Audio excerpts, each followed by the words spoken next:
الله الرحمن الرحيم الله ولي الذين آمنوا يخرجهم من الظلمات إلى النور صلى الله عليه وسلم.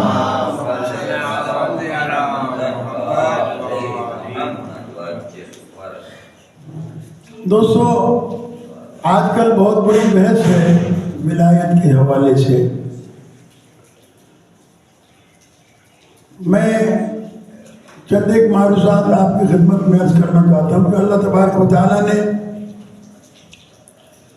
لفظ ولی کے مصداق بہت سارے رکھے.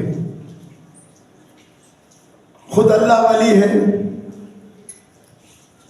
اس کا رسول ولی ہے، امام ولی ہے، باپ اپنے بیٹے کا ولی ہے، دادا اپنے پوتے کا ولی ہے، شوہر اپنی بیوی کا ولی ہے، آقا اپنے غلام کا ولی ہے، جو کسی کو نعمتیں دے وہ ولی ہے، جو کسی کو آزاد کرے وہ ولی ہے، جو کسی کا ہم نشین بنے وہ ولی ہے. تو اس طریقے سے کئی معانی مفاہیم نکلتے ہیں جس سے پتہ چلتا ہے کہ وہ بھی ولی ہے، یہ بھی ولی ہے، یہ بھی ولی ہے، یہ بھی ولی ہے. اسی میں سے ایک ولایت ہے ولایت فقیہ. فقیہ کی ولایت ہے. لیکن جتنی بھی ولایتیں ہیں ان ولایتوں میں اختیارات الگ الگ ہیں. ان کے اختیارات الگ الگ ہیں. آپ کا اختیار ہے اولاد پر، وہ بیٹے کا اولاد دادے کا اختیار ہے اپنے پوتوں کے اوپر. اس میں کیٹیگریز ہیں، درجات ہیں. سب سے اہم ترین ولایت ولایت شخصی اور ولایت ذاتی وہ اللہ تبارک و تعالیٰ کی ولایت ہے. اسے کسی نے ولی بنایا نہیں ہے، وہ بذات ولی ہے. باقی جتنے بھی ولی ہیں ان کو اللہ نے ولی بنایا ہے، وہ بذات ولی نہیں ہے. رسول کو ولی بنایا ہے تو اللہ نے بنایا ہے، امام کو ولی بنایا ہے تو اللہ نے بنایا ہے، فقیہ کو ولی بنایا ہے تو اللہ نے بنایا ہے، اور باقی جو میں نے ولایت بیان کی اس میں بھی اللہ بناتا ہے. تو اب اس کے اندر ایک چیز خاص طور پر سمجھنے سے تعلق رکھتی ہے کہ یہ جو پہلی تین ولایتیں ہیں جس کا قرآن مجید میں اعلان بھی کیا گیا ہے، میں نے آیت کی ابھی پڑھی، اللہ ولی الذین آمنوا یخرجہم من الظلمات الی النور. اللہ ولی ہے ان لوگوں کا جو ایمان لائے ہیں، انہیں گمراہی کے اندھیرے سے نکال کر ہدایت کے نور کی طرف لے جاتا ہے. پھر دوسری جگہ کے اوپر قرآن مجید میں اعلان کیا کہ انما ولیکم اللہ ورسولہ والذین آمنوا الذین یقیمون الصلاۃ ویؤتون الزکاۃ وهم راکعون. بے شک تمہارا ولی اللہ ہے، ورسولہ اور اس کا رسول ولی ہے، والذین آمنوا الذین اور وہ لوگ جو ایمان لائے ہیں، یقیمون الصلاۃ ویؤتون الزکاۃ جو نماز کو قائم کرتے ہیں اور زکوٰۃ کو ادا کرتے ہیں، لیکن عام زکوٰۃ نہیں. چونکہ زکوٰۃ وہم راکعون، وہ اس حالت میں تھے، یہ واو حالیہ ہے، حالت بتا رہی ہے کہ یہ ولی نے جو زکوٰۃ دی ہے یہ حالت رکوع کے اندر دی ہے. اس کی تفسیر جو معصومین علیہ السلام نے بیان کی ہے کہ پیغمبر اکرم صلی اللہ علیہ وآلہ وسلم مسجد میں آئے اور انہوں نے پوچھا کہ آج کس نے زکوٰۃ دی ہے، تو آپ لوگوں نے کہا کہ آج علی نماز پڑھ رہے تھے اور ایک فقیر نے صدا دی اور علی نے اپنا ہاتھ بڑھایا اور وہ انگوٹھی اتار کر لے گیا، تو علی نے زکوٰۃ دی ہے. تو مولا کائنات کو پیغمبر نے بلا کر سینے سے لگایا اور کہا کہ یا علی مبارک ہو کہ اللہ نے تجھے آج تاج ولایت پہنایا ہے. تو یہ جو ولایتیں ہیں اس میں جمع کا صیغہ ہے، اس کے اندر علی علیہ السلام کے ساتھ باقی 11 امام بھی شامل ہیں، وہ بھی ولی ہیں. تو یہ 12 ولی ہیں، ان کی ولایت اللہ کی اور رسول کی ولایت سے متصل ہے، اور یہ ان کی اطاعت بھی واجب ہے. چونکہ پیغمبر اکرم صلی اللہ علیہ وآلہ وسلم سے پوچھا گیا اور پروردگار عالم نے بھی قرآن مجید میں اس کی وضاحت کی ہے. جب اللہ نے اعلان کیا اطیعوا اللہ و اطیعوا الرسول و اولی الامر منکم، اطاعت کرو اللہ کی، اللہ کے رسول کی، اور اولی الامر کی جو تم میں سے ہے. یا ایھا الذین آمنوا، اے ایمان والو اطاعت کرو اللہ کی، اللہ کے رسول کی اور اولی الامر کی. تو پوچھا یہ اولی الامر کون ہے؟ تو پیغمبر اکرم صلی اللہ علیہ وآلہ وسلم نے فرمایا کہ اولی الامر سے مراد علی ابن ابی طالب علیہ السلام ہے. یہ ولایت ہے علی ابن ابی طالب علیہ السلام کی. میں اس خطبے کے توسط سے ایک مختصر سی بات آپ کی خدمت میں عرض کرنا چاہ رہا ہوں، وہ یہ کہ قرآن مجید میں یہ 3 ولایتیں انسان کے اوپر فرض ہیں، اللہ کی، رسول کی اور اولی الامر کی. اب یہ غور کرنے کی بات ہے کہ ایک انسان کو ایک ہی وقت میں اگر 3 آدمی حکم دیں تو پھر کس کا حکم مانے گا؟ جب 3 اطاعتیں واجب کی ہیں، اللہ بھی حکم دے رہا ہے، رسول بھی حکم دے رہا ہے اور اولی الامر بھی حکم دے رہا ہے، تو پروردگار عالم نے اس مسئلے کو آسان کر دیا. وَمَن يُطِعِ الرَّسُولَ فَقَدْ أَطَاعَ اللَّهَ، جس نے رسول کی اطاعت کی اس نے اللہ کی اطاعت کی. اس کا مطلب یہ ہوا کہ رسول اور اللہ کا حکم ایک ہی ہے. جب رسول کوئی حکم دیں گے وہی حکم اللہ کا مانا جائے گا. اب پیغمبر سے پوچھا گیا کہ آپ دنیا سے چلے جائیں گے پھر کیا کریں؟ پیغمبر نے فرمایا وَمَنْ أَطَاعَ عَلِيًّا فَقَدْ أَطَاعَنِي، جس نے علی کی اطاعت کی اس نے میری اطاعت کی. یہ 3 اطاعتیں ہیں، جو یہ 3 ولایتیں ہیں جن کی مسلسل اللہ تبارک و تعالیٰ نے اطاعت کو فرض قرار دیا ہے. اس کے بعد جو اطاعتیں ہیں ان کی اطاعتیں اس وقت تک جائز ہیں جب تک کہ ان کا حکم خدا کے حکم کے مطابق ہو، اور جب خدا کے حکم کے خلاف چلا جائے تو ان کی اطاعت نہیں کرنا ہے. اس لیے کہ ان کے علاوہ باقی جتنے ہیں وہ سب غیر معصوم ہیں، اور غیر معصوم کی اطاعت ہمارے اوپر فرض نہیں ہے. ہمارے اوپر اطاعت فرض ہے کس کی؟ معصوم کی. لہذا ولی فقیہ اس کی ولایت ہے، ان کے اللہ تبارک و تعالیٰ نے فروعی مسائل میں ان کو اطاعت کا قابل بنایا ہے، لیکن فروعات کے اندر، عقائد میں نہیں. مثلا ولی فقیہ ہمارے عقیدے میں مداخلت نہیں کر سکتا. ہم عقیدہ تحقیق کے ساتھ بنائیں گے، اس میں ہمیں کسی کی بھی تقلید نہیں کرنا ہے، کسی کی بھی بات نہیں ماننا ہے. عقائد جب بنیں گے، توحید کا عقیدہ، رسالت کا عقیدہ، ولایت کا عقیدہ، امامت کا عقیدہ، قیامت کا عقیدہ، اللہ کے عدل کا عقیدہ، یہ تحقیقی ہونا چاہیے، تقلیدی نہیں ہوتا. ولایت فقیہ جو ولایت ہے وہ تقلیدی ہے، یعنی ان مسائل میں جو ہم نہیں جانتے. اب اس میں بھی علماء کرام کے مسائل میں اختلاف ہے. بعض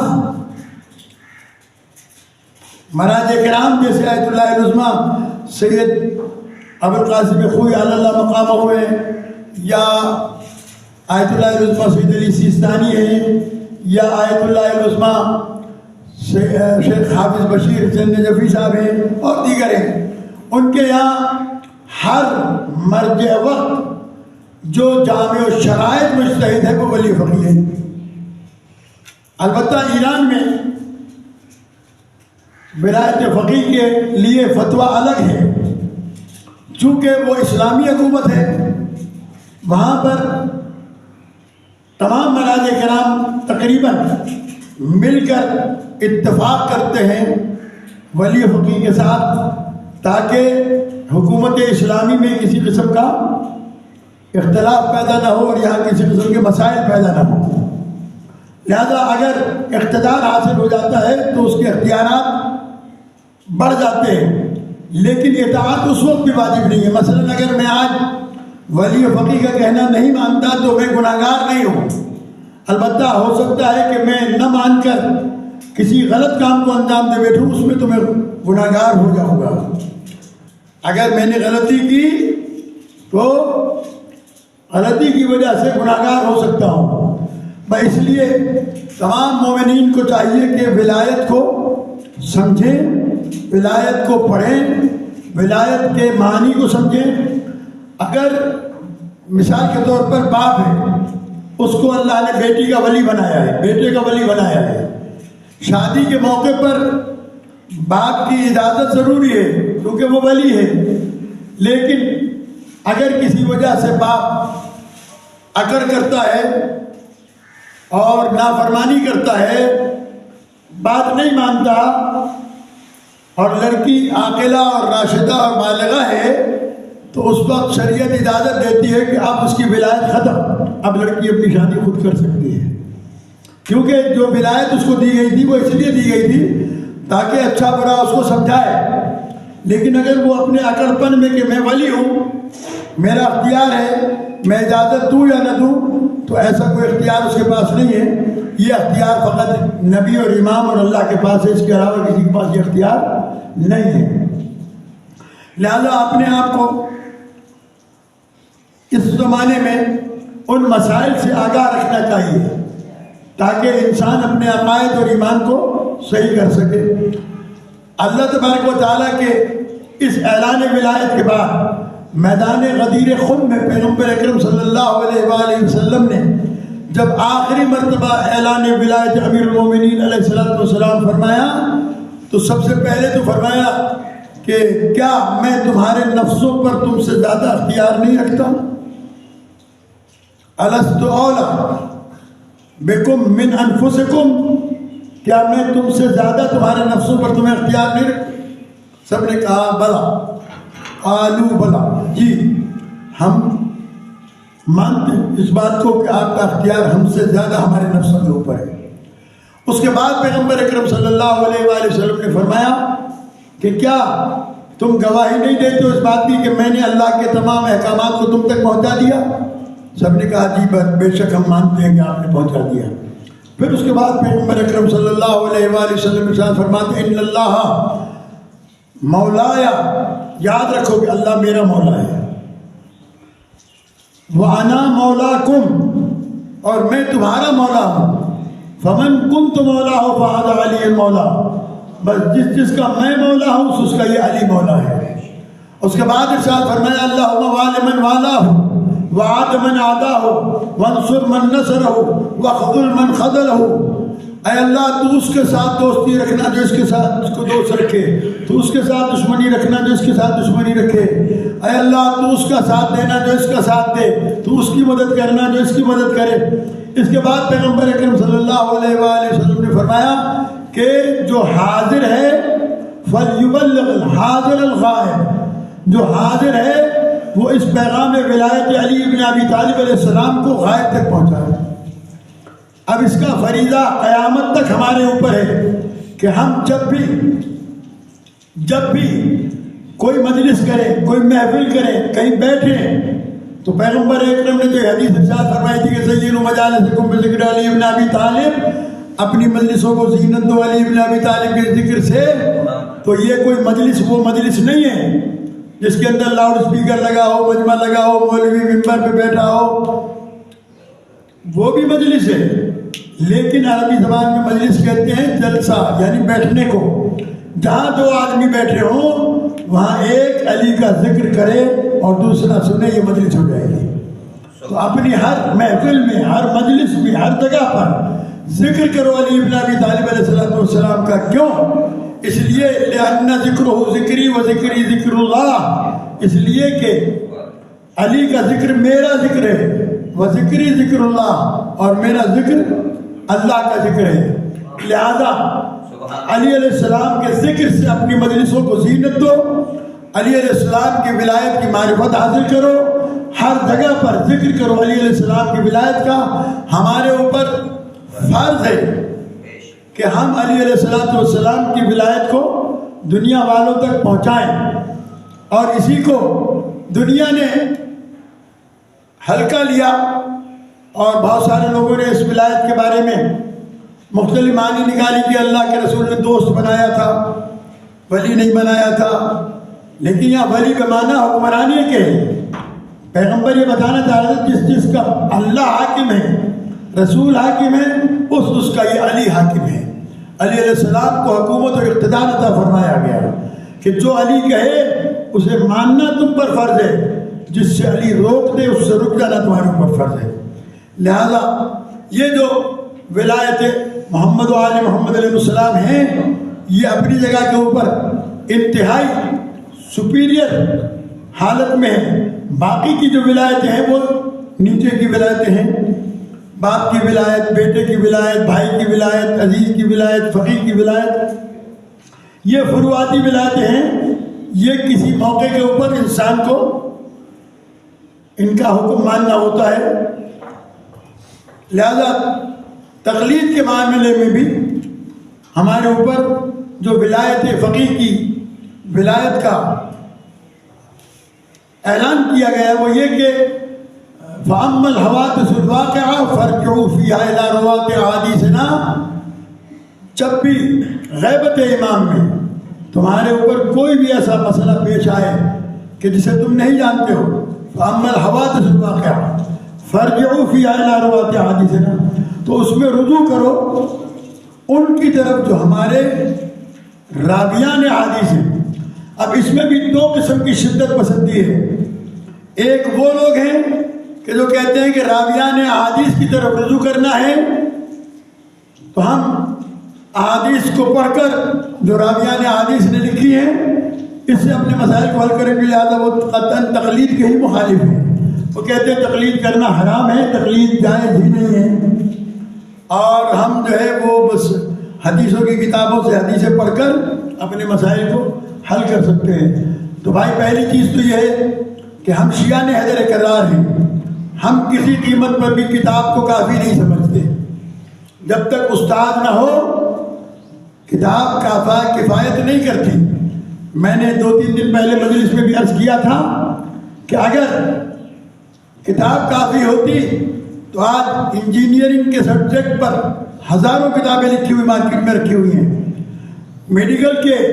میڈیکل سائنس کے عنوان پر ہزاروں لاکھوں کتابیں لکھی ہوئی لائبریریز کے اندر رکھی ہوئی ہیں، اس کے ساتھ ہر سبجیکٹ پر ہزاروں لاکھوں کتابیں۔ تو اگر کتاب کافی ہوتی تو کالج بند ہو گئے ہوتے، پھر نہ یونیورسٹی جانے کی ضرورت تھی، نہ کالج جانے کی ضرورت تھی، نہ اسکول جانے کی ضرورت تھی۔ لیکن یہ کالج، یونیورسٹی اور یہ ادارے بتا رہے ہیں کہ کتابوں کا ہونا اپنی جگہ پر ہے، جب تک استاد نہیں ہوگا کتاب کافی نہیں ہوتی۔ تو جب دنیا کے دنیاوی اداروں میں کتاب کافی نہیں ہے تو مذہب کے لیے کتاب کافی کیسے ہو جائے گی؟ پیغمبر اکرم صلی اللہ علیہ وآلہ وسلم جب دنیا سے گئے تو آپ نے ارشاد فرمایا کہ انی تارک فیکم ثقلین کتاب اللہ و ہجرتی، میں جا رہا ہوں تمہارے درمیان 2 بھاری چیزیں چھوڑ کر، ایک اللہ کی کتاب اور ایک میری ہجرت اور میرے اہل بیت، ان دونوں سے وابستہ رہنا۔ وَإِن تَمَسَّكْتُمْ بِهِمَا لَن تَضِلُّوا بَعْدِي، ان دونوں سے وابستہ رہو گے تو کبھی گمراہ نہیں ہوگے۔ یہ جو 2 چیزیں پیغمبر چھوڑ کر گئے تھے اس کی وجہ یہی تھی کہ کتاب اکیلی نہیں رہ سکتی ہے، کتاب کے ساتھ اللہ نے جب کتاب کو بھیجا تو کہا قَدْ جَاءَكُم مِّنَ اللَّهِ نُورٌ وَكِتَابٌ مُّبِينٌ، اللہ نے بھیجی ہے تمہاری طرف نور اور کتاب مبین۔ تو اللہ کے پاس سے آئے بھی 2 تھے تو پیغمبر اکیلا چھوڑ کر نہیں جا سکتے تھے، لہذا پیغمبر نے جب چھوڑا تو اہل بیت کے ساتھ چھوڑا، اور جب اہل بیت کے ساتھ چھوڑا تو اب جب 11ویں امام آخری وقت آیا اور 12ویں کی غیبت کا وقت آیا تو پھر اس وقت پوچھا گیا کہ اب کیا کریں، کس کے پاس جائیں؟ تو پھر حکم معصوم آیا فَأَمَّا الْحَوَادِثُ الْوَاقِعَةُ فَارْجِعُوا فِيهَا إِلَىٰ رُوَاةِ أَحَادِيثِنَا، جب بھی تمہارے اوپر کوئی مشکل وقت آئے تو ہمارے راویان احادیث کی طرف رجوع کرنا۔ اِنَّهُمْ حُجَّتِي عَلَيْكُمْ وَأَنَا حُجَّةُ اللَّهِ عَلَيْهِمْ، یہ مراجع کرام ایک نہیں، انہم جمع کا صیغہ ہے، انہم مطلب ایک وقت میں بہت سارے مراجع کرام ہو سکتے ہیں، بہت سارے ولی فقیہ ہو سکتے ہیں، تم ان کی طرف رجوع کرنا۔ فَإِنَّهُمْ حُجَّتِي عَلَيْكُمْ، یہ سب کے سب ہماری طرف سے تم پر حجت ہے، وَأَنَا حُجَّةُ اللَّهِ عَلَيْهِمْ، اور میں اللہ کی طرف سے ان کے اوپر حجت ہوں۔ الرَّادُّ عَلَيْهِمْ كَالرَّادِّ عَلَيْنَا، جنہوں نے ان کو رد کیا انہوں نے ہمیں رد کیا، لہذا یہ دین اسلام کی ترویج و تبلیغ کا ایک نظام جو پروردگار عالم نے بنایا اس میں ایک تسلسل ہے، اس میں کنٹینیوسی ہے، جس کو پروردگار عالم نے باقی رکھا تمام عالم اسلام میں مسلمانوں کو اپنی صحیح زندگی گزارنے کے لیے عطا کیا ہے۔ لہذا یہ بات یاد رکھیں کہ ولی فقیہ کا اختیار فقہی مسائل میں ہمارے عقائد ولایت علی کے ساتھ ہیں، اسی لیے ہمارا عقیدہ تحقیقی ہوتا ہے اور عمل تقلیدی ہوتا ہے۔ کیوں؟ اس لیے کہ مسائل بدلتے رہتے ہیں، عقیدے بدلتے نہیں ہیں۔ عقیدے اسلام کی بنیاد ہے، اسی لیے اس کو اصول دین کہا گیا، یعنی دین کی جڑ کہا گیا۔ جڑیں نہیں بدلتی ہیں، شاخیں کاٹ بھی دو تو دوبارہ شاخیں نکل آتی ہیں، اور فروعات میں تقلید ہے، مسائل بدلتے رہتے ہیں۔ مثلا ایک بچہ نابالغ ہے، اس کے مسائل کچھ اور ہیں، بالغ ہے اس کے مسائل کچھ اور ہیں، شادی ہو گئی مسائل کچھ اور ہیں، باپ بن گیا مسائل کچھ اور ہیں، مسافر ہے حالات کچھ اور ہیں۔ ہر زمانے میں اس کے لیے الگ الگ مسائل پیدا ہوتے ہیں، الگ الگ مسائل ہوتے ہیں۔ لہذا ان مسائل میں جیسے کہ یہ جو دور آیا 30 40 50 60 سال پہلے، ہوائی جہاز ایجاد ہوئے، گاڑیوں کے بدلے لوگوں کی مسافتیں بڑھ گئیں۔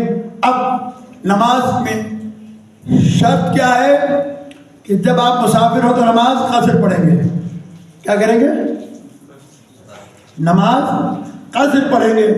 اب بہت سارے لوگوں نے اپنے ذہن سے ایک بات نکالی کہ چونکہ ایک دن کی مسافت پر نماز قصر ہوتی ہے، اتنا سفر جس پر ایک دن انسان کا خرچ ہو جائے، چلتے چلتے گدھے پر، گھوڑے پر، اونٹ پر، پیدل، تو پھر نماز انسان کی قصر ہو جائے گی۔ اب جب میں جہاز سے سفر کر رہا ہوں تو میں تو 2.5 گھنٹے میں یہاں سے سعودی عرب پہنچ جاتا ہوں، 1.5-2 گھنٹے میں یہاں سے ایران پہنچ جاتا ہوں، 3-4 گھنٹے میں میں مثلا 2.5-3 گھنٹے میں عراق پہنچ جاتا ہوں۔ اب ایک دن کی مسافت تو نہیں ہوئی ہے، 3 گھنٹے کی مسافت ہو گئی نا۔ جہاز سے گیا 3 گھنٹے کی مسافت، لیکن کیا سارے آدمی جہاز سے سفر کرتے ہیں؟ نہیں۔ جن کے پاس پیسہ ہے وہ تو سب جہاز سے جا سکتے ہیں، جن کے پاس نہیں ہے وہ کیا کریں گے؟ وہ بیچارے بسوں سے جاتے ہیں زیارت پر۔ تو بسوں والے جو سفر کرتے ہیں ان کا سفر، وہ جو جہاز والے نے ایک دن میں کیا، 2.5 گھنٹے میں کیا، اس کے لیے 3 دن لگ جاتے ہیں۔ اور کسی کے پاس یہ بھی نہیں ہے، بہت سارے مومنین آج بھی پیدل زیارت کے لیے جاتے ہیں۔ جو پیدل زیارت کے لیے جا رہا ہے وہ تو اتنے سفر کرے گا۔ لہذا شریعت ایسا نہیں ہے کہ امیروں کے لیے الگ ہے اور غریبوں کے لیے الگ ہے اور متوسط طبقے کے لیے الگ ہے، کہ جو جہاز سے جا رہا ہے اس کے لیے مسئلہ الگ ہے اور جو پیدل جا رہا ہے اس کے لیے مسئلہ الگ ہے اور جو کار میں جا رہا ہے اس کے لیے مسئلہ الگ ہے۔ ایسا نہیں ہے، مسئلہ سب کے لیے ایک ہی بنے گا۔ لہذا وہ مقدار معلوم کی جائے گی۔ مثال کے طور پر میں آپ کو ایک اور مثال دیتا ہوں تاکہ آسانی کے ساتھ آپ سمجھیں کہ ناروے سے آگے،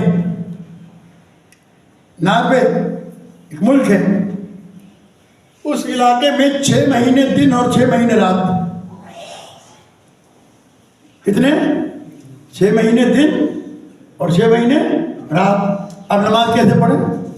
فجر کی نماز طلوع آفتاب سے پہلے، ظہر کی نماز زوال آفتاب کے بعد، مغرب کی نماز سورج کے غروب ہونے کے بعد۔ وہاں تو غروب ہی نہیں ہوتا، پھر کیا کریں؟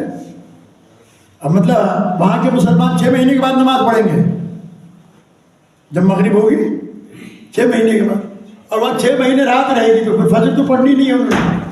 وہ جب 6 مہینے کے بعد فجر ہوگی پھر فجر پڑھیں گے؟ نہیں، اپنی عقل کا استعمال نہ کریں، اللہ کے قانون پر۔ جب پوچھا گیا مہاراج کرام سے کہ ایسے ملک میں جہاں پر 6 مہینے دن 6 مہینے رات ہوتی ہے وہاں کیا کریں؟ فرمایا کہ قریب ترین جو ملک ان کے ہیں وہاں پر جو سورج کے غروب و طلوع کا نظام ہے اس کے مطابق وہ اپنے طلوع و غروب کی نمازیں ظہر کی بھی پڑھیں گے، فجر کی بھی پڑھیں گے، مغرب عشاء کی بھی پڑھیں گے۔ چاہے سورج غروب ہو یا نہ ہو، مغرب کی نماز پڑھنی ہے، کیونکہ وہاں پر طویل دن ہے، اس لیے شریعت میں اپنی مداخلت، اپنے ذہن کی مداخلت انسان کو اسلام سے اور دین سے دور کر دیتی ہے۔ لہذا یہ جو اللہ تبارک و تعالیٰ نے ولایت فرض کی، آل محمد کی ولایت وہ ہے کہ جو ہمارے عقائد اور مسائل دونوں کے لیے فرض ہے ہمارے اوپر۔ ولی فقیہ کی ولایت ہمارے اوپر فقہی مسائل کے اندر فرض ہے، عقائد میں نہیں۔ عقیدے میں ہمارے اوپر فرض فقط اللہ اور رسول اور 12 اماموں کی ولایت ہے۔ اللہ تبارک و تعالی ہمیں اپنے دین کو سمجھنے کی توفیق عطا فرمائے۔